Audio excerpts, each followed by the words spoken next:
Info. Arrêté arbitrairement à Téhéran en septembre 2022, Louis Arnault a passé 623 jours dans la prison d'Evin, élément essentiel du système de répression du régime des Mollahs. Dans La Révolution intérieure, le livre qu'il vient d'écrire, il raconte comment la détention l'a transformé et pourquoi le combat du peuple iranien est désormais le sien. Bonjour Louis Arnault. Bonjour. Merci d'être avec nous. En 2022, au moment où vous êtes arrêté, vous faites un tour du monde.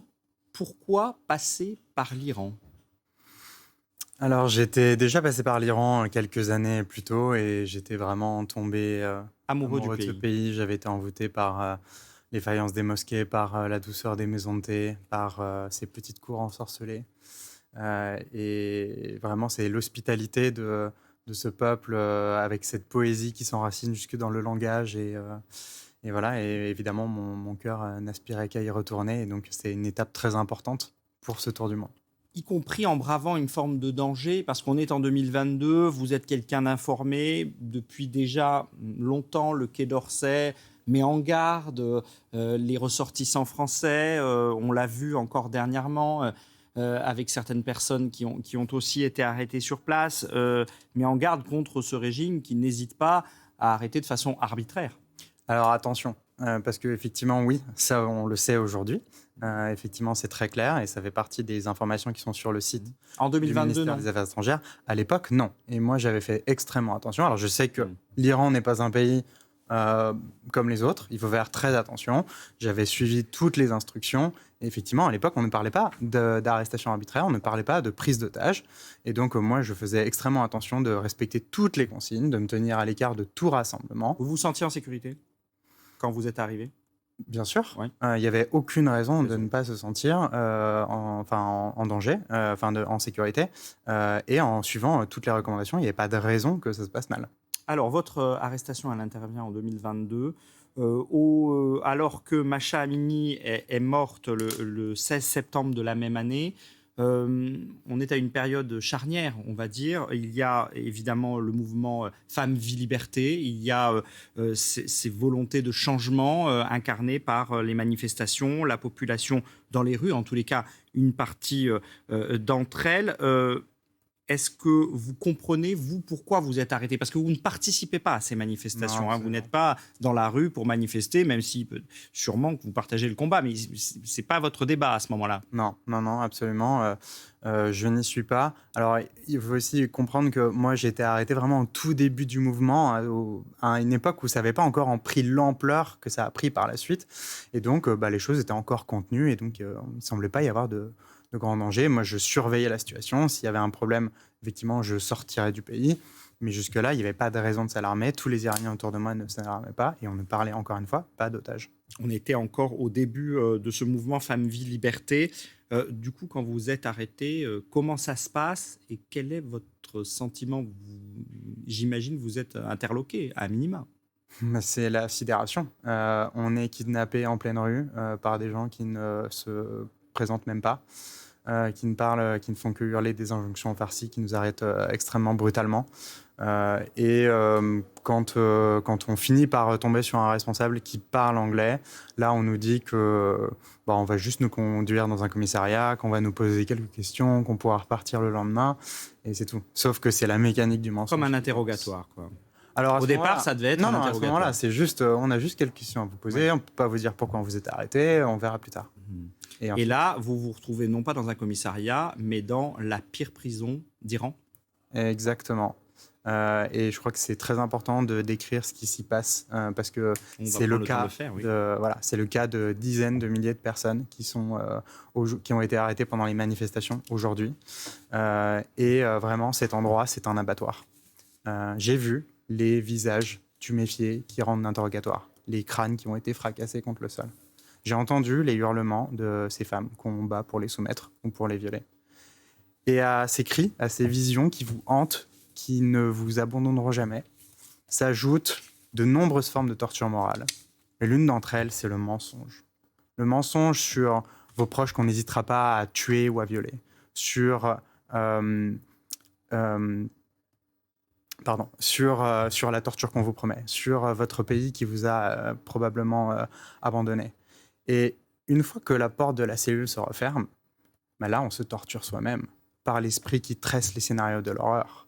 C'est ça, vous expliquez qu'il y a plusieurs niveaux de torture, en fait. Le premier, c'est une prison surpeuplée avec des cellules bondées où on dort à même le sol. Ça, c'est la première torture. Parce que c'est un processus, en fait. Bien sûr, bien sûr.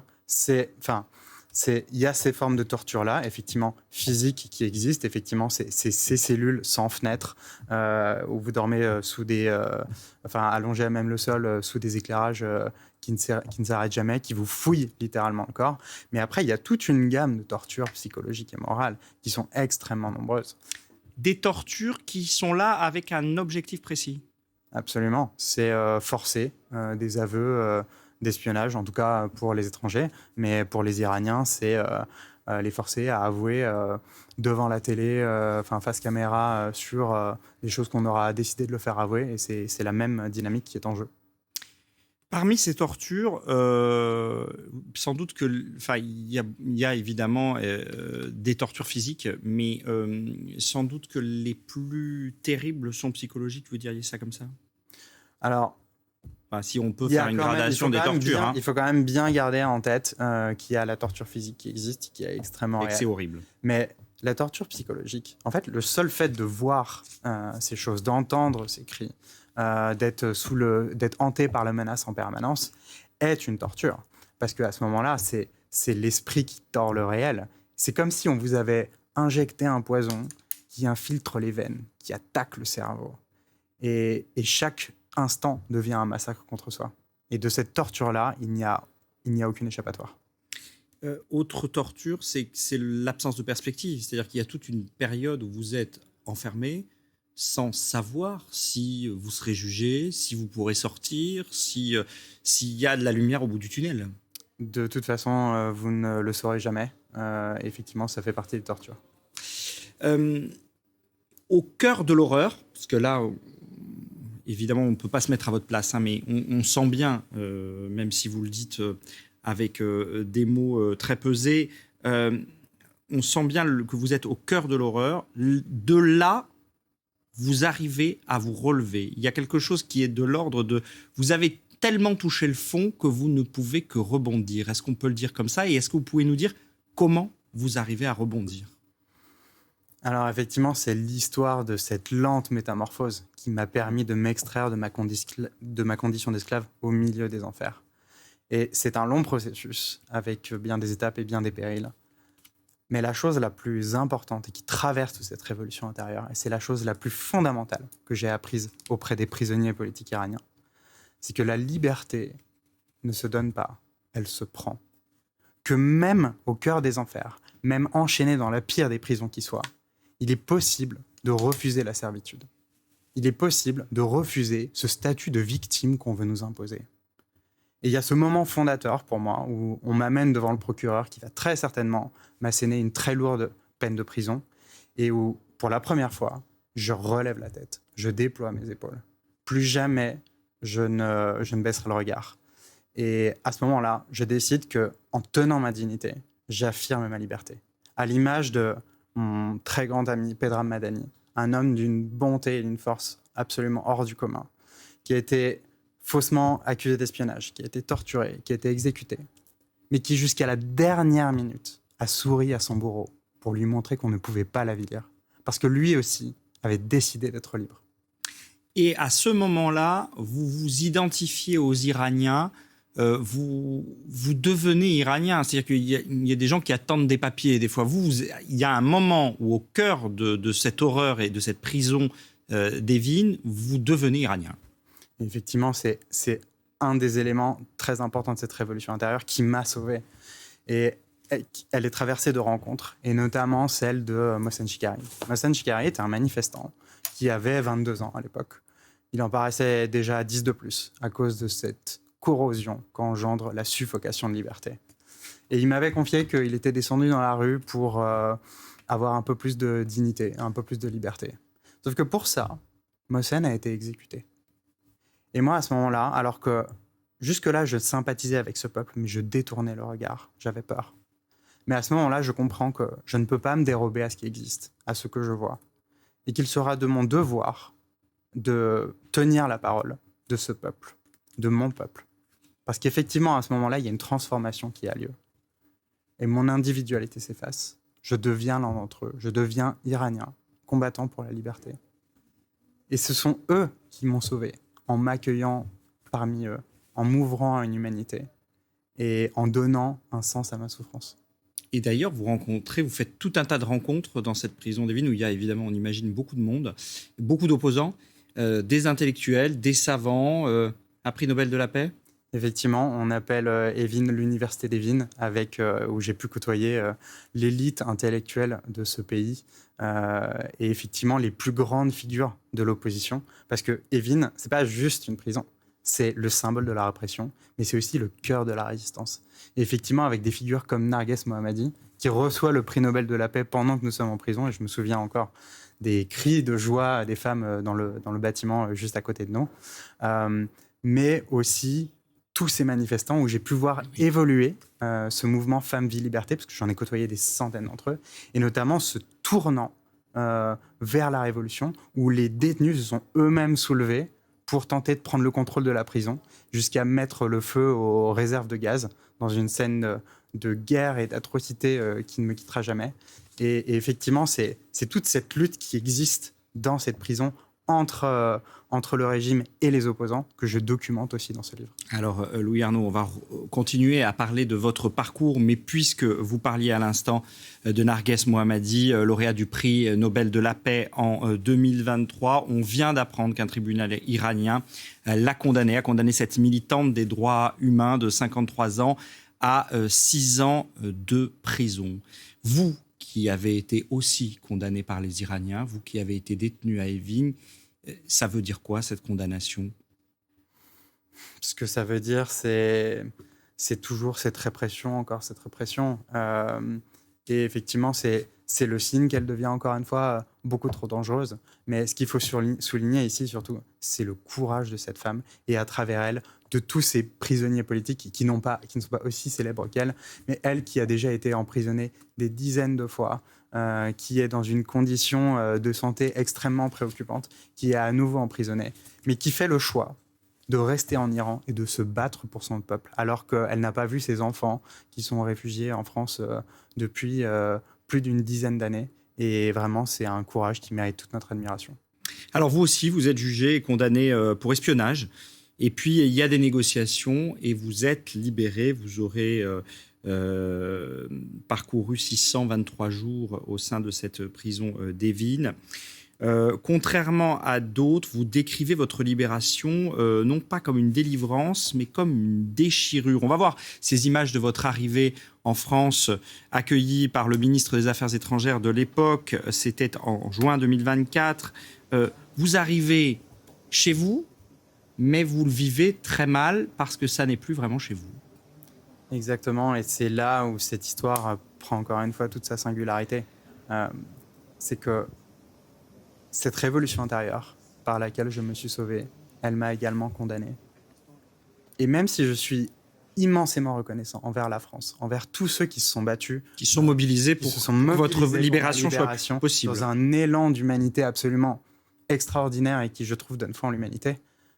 Mais pour moi, qui avais survécu en devenant l'un d'entre eux, parce que leurs chaînes sont devenues mes chaînes, parce que j'ai embrassé leur lutte. Pour moi, c'est abandonner mes frères, c'est les trahir, c'est les abandonner en prison, eux qui m'ont sauvé des ténèbres. C'est-à-dire que vous n'aviez pas vraiment... Enfin, j'ose dire évidemment que vous étiez certainement content d'être libéré, mais je veux dire, vous aviez le sentiment de les abandonner là-bas. Exactement. Et c'est ce qu'on ne voit pas, en fait. Ici, c'est effectivement... Et c'est extrêmement beau de voir l'attention qui est portée par la France et les Français au cas des otages. Mais c'est vrai que pour moi, qui ai vécu auprès de ces héros qui m'ont sauvé, qui m'ont porté, qui m'ont recueilli comme l'un des leurs, jusqu'à s'oublier, pour moi, c'est un abandon. On n'a pas vécu ce que vous avez vécu, donc ça nous surprend. C'est parfois pas facilement compréhensible, cette réaction que vous avez. Je vous propose d'écouter ce que disait votre mère quand vous avez été libéré. Peut-être que pour elle aussi, ce discours-là peut être difficilement compréhensible. On l'écoute. Il est assez amaigri. il est assez choqué. Il est extrêmement ému, étourdi de se trouver en dehors de ces murs. Et puis, il est sur une autre planète, quoi. Alors, il est sur une autre planète. Je pense que là aussi, il y a une forme d'incompréhension peut-être entre elle et vous. On imagine la joie d'une mère qui retrouve son fils enfin. Et en même temps, vous qui nous dites, mais en fait, c'est là-bas que je devrais être. Alors, je suis immensément heureux d'avoir retrouvé les miens et ma famille. J'imagine. Mais quand j'en discute avec ma maman, elle comprend complètement. Oui. Parce qu'elle aussi est tombée amoureuse de ce peuple, de ces gens qui m'ont recueilli. Et elle est également dans la gratitude de tout ce que ces gens ont fait pour moi. Et je crois qu'en fait, il faut pas juste le voir comme je suis devenu iranien et c'est difficile de revenir français. Pour moi, c'est un chemin vers l'humanité. C'est reconnaître que l'autre n'est pas différent de moi, de nous. Que c'est pas une question de nationalité. Exactement. Et je crois que c'est un message très lumineux que je veux faire passer à travers ce livre. Alors, plusieurs fois en prison, vous avez cru à la chute de la République islamique d'Iran. Avant de vous entendre sur les derniers événements, les événements de ces dernières semaines, on va revenir justement sur ces derniers événements de révolte avec Tifel le Riche. Plus d'un mois de manifestations et la répression sanglante du régime iranien. Il tire à balles réelles. Tout commence ici au Grand Bazar de Téhéran le 28 décembre. Les commerçants protestent contre l'inflation. Très vite, les contestations s'étendent à d'autres villes. Les forces anti-émeutes répondent par des tirs à balles réelles et multiplient les arrestations. L'Iran bascule véritablement dans l'horreur le 8 janvier. Ce soir-là, les manifestants sont beaucoup plus nombreux partout dans le pays. À Mashhad, Ispahan, Rasht ou encore la capitale Téhéran. Face à l'ampleur de la mobilisation, le régime coupe Internet. Les forces de sécurité sont lourdement armées. Ici, au nord-ouest de Téhéran, un véhicule militaire équipé d'une mitrailleuse. Sur cette vidéo, dans le même quartier, on peut entendre plusieurs coups de feu. Une manifestante nous raconte. Tout le monde était dehors. On marchait et on chantait. On chantait mort au dictateur, mort à Khamenei. Ils ne tiraient pas seulement en queue et en tête de manifestation, ils étaient aussi sur les toits des immeubles. Des manifestants touchés par balles, blessés ou tués. Peu à peu, les vidéos des rues laissent place à celles des hôpitaux et des morgues. Des sacs mortuaires à perte de vue, des images d'Iraniens à la recherche de leurs proches. Les autorités iraniennes donnent aujourd'hui un bilan de 3000 morts, mais certaines sources évoquent des chiffres 10 fois plus importants. Les ONG peinent à obtenir des données sur l'ampleur de la répression. Au départ, nos données venaient des hôpitaux. Mais les autorités font arrêter les médecins, les infirmières ou le personnel médical qui nous remontait ces informations. Seule certitude, le bilan des autorités est largement sous-évalué et la répression des opposants se poursuit à huis clos. On a évidemment tous vu ces images, mais nous, on les regarde de loin. Vous connaissez la situation du pays, vous connaissez ses opposants, vous en avez fréquenté plusieurs dans la prison d'Evin, Louis Arnaud. Qu'est-ce que vous vous dites quand vous voyez cette nouvelle révolte? Est-ce que vous avez peur pour eux ou est-ce que vous vous dites on va y arriver? Évidemment, j'ai extrêmement peur pour eux, pour tous mes amis et tous ceux que je ne connais pas, pour mon peuple, pour notre peuple, êtres humains en l'occurrence. Malgré tout, ce que j'ai appris auprès des prisonniers politiques, c'est qu'on peut nous arrêter, nous torturer, nous assassiner, mais qu'on ne pourra jamais nous asservir. Et je trouve que c'est ça qui est absolument bouleversant dans ce à quoi on a assisté aussi. C'est que ces gens qui se sont fait massacrer dans la rue ne demandaient pas seulement la liberté. C'était une revendication de cette liberté. Et ça, aucun régime ne peut rien contre ça. Donc, oui, j'ai le cœur brisé. Vous avez des nouvelles pour tout ça, mais depuis que les communications reprennent un petit peu? Est-ce que vous avez des nouvelles? Oui, qu'est-ce qu'ils vous disent, vos compagnons d'infortune? C'est le traumatisme. C'est le traumatisme de tout le monde connaît au moins une personne qui est morte dans ces massacres. Et c'est pour tous les opposants, c'est de savoir ce qui va suivre maintenant.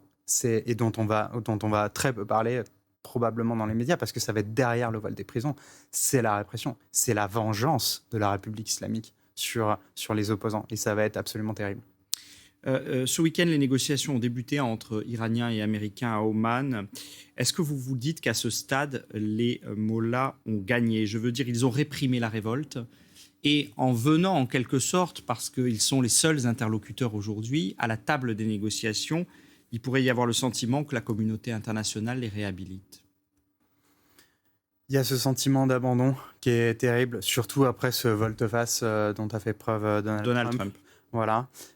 Et effectivement, de se dire, aujourd'hui, on négocie avec des terroristes et c'est extrêmement difficile. Il fallait attaquer ?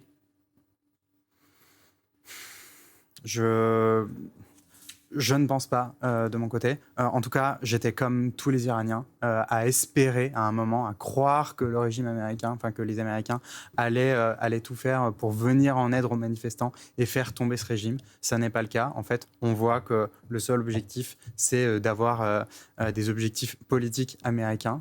Et encore une fois, en fait, s'il y a une attaque qui arrive, parce que c'est encore tout à fait possible, ce qui va se passer derrière, c'est à nouveau une vengeance de la République islamique sur ses propres enfants.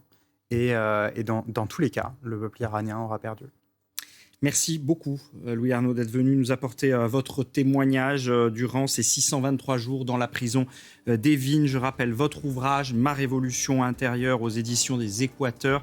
On pourra se référer à votre ouvrage pour mieux comprendre ce que vous avez pu vivre et votre message que vous êtes venu nous délivrer aujourd'hui en direct sur France Info. Merci à vous. Merci. Dans un instant,